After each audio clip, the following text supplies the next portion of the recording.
La violencia política de género volvió a ser centro de la conversación en un foro donde se abordaron los retos que tienen las mujeres para ejercer sus derechos en la vida pública y democrática del país.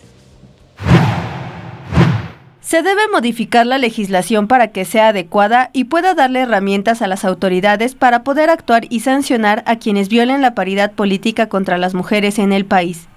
Este problema está focalizado principalmente a nivel municipal, en donde se tiene una subrepresentación considerable de las mujeres.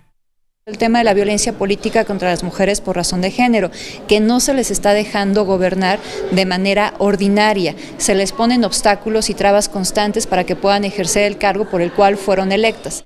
Durante el evento conmemorativo por el Día Internacional de las Mujeres, la doctora María del Carmen Alanís resaltó que a pesar de tener avances después de las elecciones de 2018, gracias a la implementación del principio de paridad de género en el país, aún se presentan simulaciones del cumplimiento del principio de paridad de género por parte de los partidos políticos. El gran problema que tenemos enfrente se llama impunidad.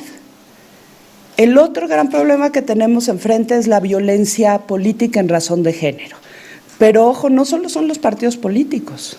Ya mencionaban ustedes, inclusive a veces hasta las propias autoridades, en el ámbito privado de las mujeres que están aspirando a un cargo, en el ámbito público, en el ámbito social, en lo individual, en lo colectivo.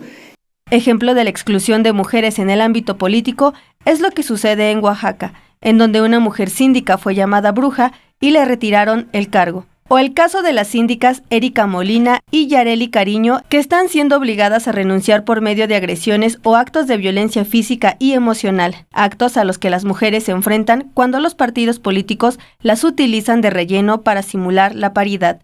Con imágenes de Liber Rodríguez, Mariana Sánchez, 21 Noticias.